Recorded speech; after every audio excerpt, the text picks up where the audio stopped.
Başımıza kıyamet mi kopardı? Ayşem Erzurum'a gelin olaydı. Üstümüze gökten taş mı yağardı?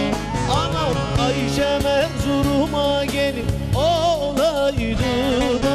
Olaydı can olaydı. Ayşem Erzurum'a gelin olaydı. Olaydı canım olaydı.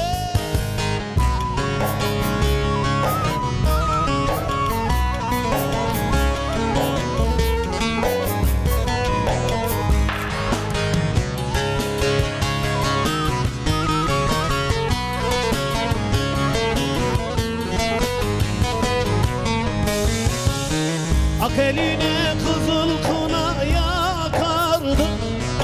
Yar sarılsa ben boyuna bakardım.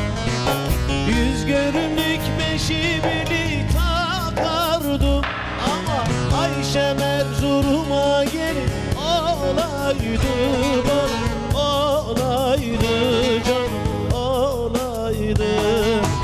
Ayşem Erzurum'a gelin olaydı bana, olaydı canım olaydı.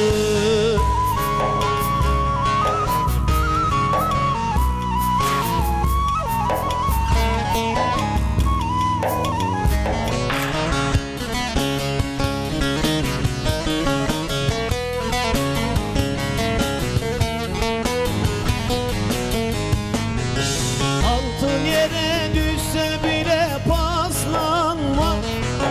Seven gönül sarmayınca uslanma.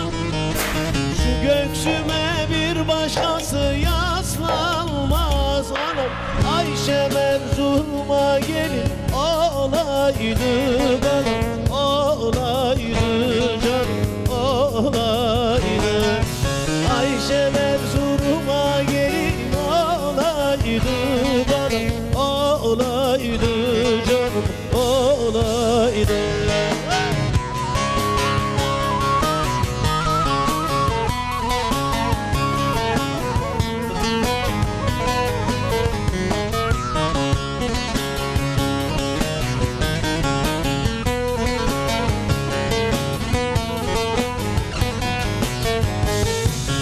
Bugünden çıksaydı düğün alayı, eş dostumuz oynar idi halayı.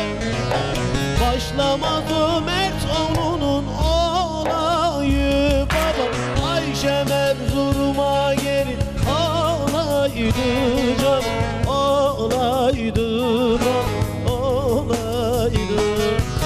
Ayşem